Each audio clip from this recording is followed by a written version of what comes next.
Hey guys, welcome back to another action figure review.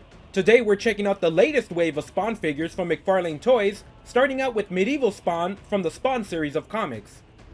On the back of the box we have no information on the figure or the accessories, just some artwork from the cover of Spawn issue 231. And on the side, just a zoomed in close-up with the Spawn logo. Like all other McFarlane toys, it's easy to remove the figure from the package without having to tear anything open. Unfortunately, to get the stand out, you will have to tear open the plastic holding the stand in place to the cardboard box. Medieval Spawn was first introduced in Spawn number 9 as a short side story to introduce the now retired character Angela. A former knight who was ruthless in combat, he was killed and sent to hell, and made a deal with Malboja to return as a Hellspawn, with his only wish was to live long enough to see his sister married.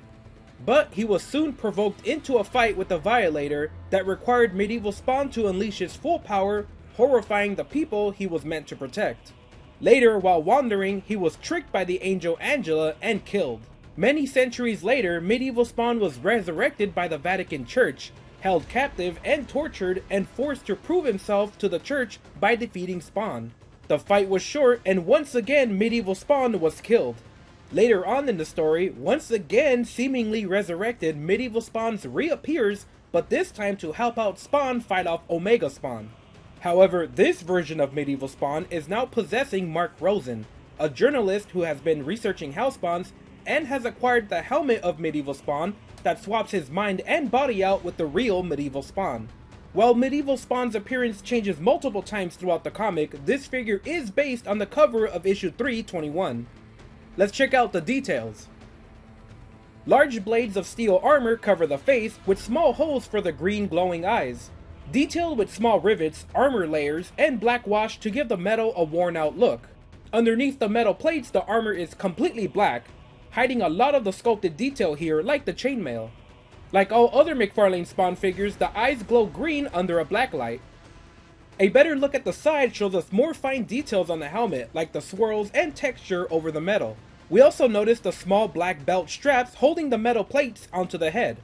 On the back of the head, it's painted completely black, washing out the details like the bolted on metal strips, dents, and scratches. Taking a look at the chest shows us some very impressive details in the sculpt. The black and red plates of armor are completely covered in a fine pattern detailed with swirls and other designs. On top of them, we have the iconic Spawn blades on the chest in the form of silver metal blades with a bit of corroded effect in the sculpting. A large red cape covers most of the back in a cracked leather effect sculpted with many waves and folds into the soft plastic. Small red skulls attach the cape to the armor, while underneath, the black armor also has more fine details in the sculpt with more patterns hidden by all that black color. The cape reaches all the way down to the feet of the figure, with the edges of the cape ending in that iconic square-bladed look of Spawn's cape. Layers of red and silver armor make up the left shoulder, with a large skull at the center of the plates, detailed with a bit of scratching and dents in the armor.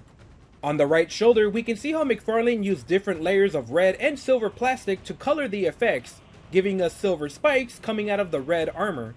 It's a clever trick to get around the lack of paint that unfortunately was only used on this part of the armor. Small plates of burgundy armor cover the biceps, detailed with small designs and patterns in the sculpt. Underneath we have more black chainmail with large plates of silver armor covering the elbow and forearms of the figure. The classic Spawn style gauntlet is here with large bone spikes sticking out of the armor, noticeably missing the red paint in this area. Sharp black armored fingers make up the hands, both of them in a gripping position to hold weapons. A large bronze belt wraps around the waist with a large chain skull at the center as a buckle. The chains wrap around the body, while underneath we have different types of cloth and fabrics detailed with more runes, patterns, and battle damage like large scratches. Two large silver chains hang lower beneath the belt, ending in large spikes normally seen on Spawn's chain weapons. The bronze cloth underneath shows a lot of different textures in the sculpting here, like the small plates and belts towards the top, transitioning into a folded cloth at the center, into a more highly detailed patterns towards the bottom of the belt.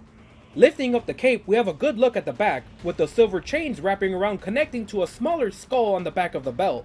More wavy cloth sculpting is seen here, with the split down the center for better leg articulation range.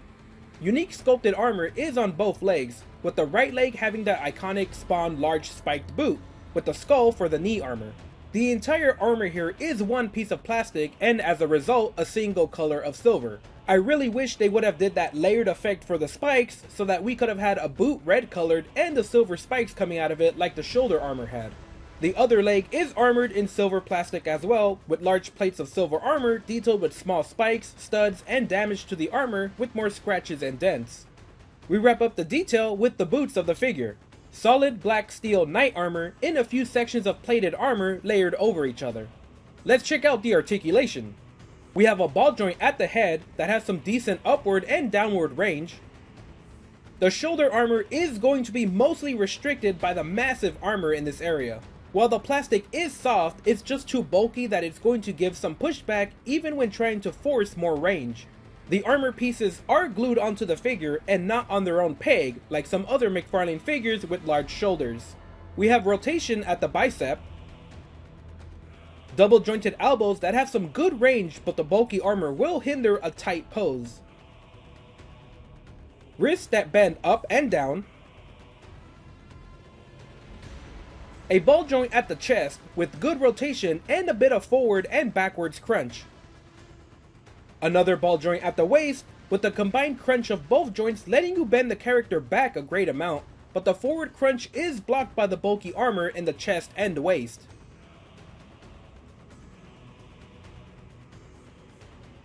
Now while the belt is massive and covers most of the thighs, it's made of a soft plastic and has a few cuts in the sculpt to allow more range. You won't get the maximum amount of range you can expect out of a McFarlane figure, but the cuts help in stopping the figure from being locked in place.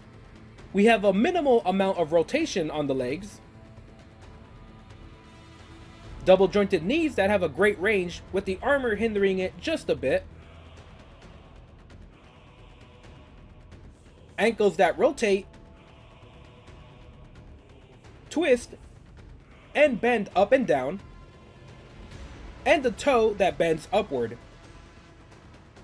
McFarlane Toys' 7-inch scale has figures that are already much taller than the classic 6-inch scale most other toy companies release, but Medieval Spawn towers above the rest of the McFarlane figures, standing at a massive 8 inches tall. Medieval Spawn is even larger than the bulky Space Marines and other figures from different series. Standing next to Hasbro action figures that scale in the more common 6-inch size from multiple different series, Medieval Spawn completely outclasses these figures in size and amount of plastic. Next to Mythic Legions that run on the larger side of the 6-inch scale, Medieval Spawn still is a good head's worth of height taller than the generic soldiers of Mythic Legions. For the accessories, we have a detailed reflective silver sword made of a bendable soft plastic, a silver warhammer with a spike on one end and a hammerhead on the other side with the Spawn style face on it. While it does have a bit of flex, it's much more brittle than the sword. And like most figures, a McFarlane style stand with the Spawn logo on it. McFarlane Toys keeps the Spawn series alive with new figures from the comic, with Wave 5 featuring new characters, with only a few of them just introduced.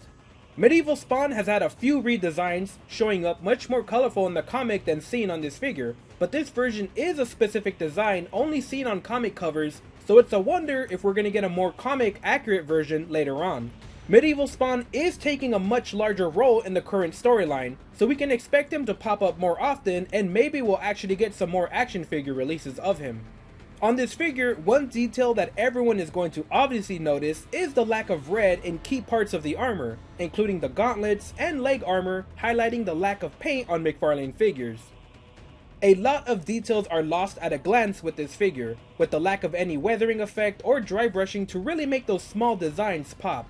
For a figure at this size, McFarlane still does an excellent job with the fine details on the sculpting, with almost every part of armor covered in some sort of intricate pattern or design, battle damage, or small spikes and details. Unfortunately, when dealing with the heavy armored figures, it always comes at a price: the restriction of articulation. You won't be getting into any dynamic poses with this figure. With the shoulder armor covering up most of the range, it's too bad that McFarlane didn't put them on their own joints like the bulky Space Marines have. And while the skirt does have cuts in the sculpt for them, you're not going to get more than a small range of motion with the legs. Medieval Spawn is a large, imposing figure that will tower above the rest of your already large Spawn figures, so that's something to say in itself for the size of the figure. It's a unique design on the classic look of medieval Spawn, with some great details, but it's going to be up to you to add a wash or color in that iconic red boot of his. You can get some decent standing poses on him, and the weapons are a nice added value to posing and displaying the figure, and looks surprisingly great with some proper lighting to reflect off all that detailed sculpting. Overall, it's a great figure, if not a little bulky at its current size. It's another Spawn in the many versions here to come as the comic progresses, and at its current price of $20, I'm really impressed with just how chunky this figure is. I don't think the lack of paint is too much of a deal breaker for me, and it's only a few touch-ups away from being a very impressive figure, but not everyone likes to customize. Hopefully we can get a few alternate releases that are more comic accurate, but until then, this beefy figure is our only option for a medieval Spawn. He's definitely worth checking out for the hardcore fans out there, or anyone who wants a new project to customize. Alright guys, that's it for this review. Leave a comment letting me know how you like this figure, subscribe, or give me a like to help out the channel.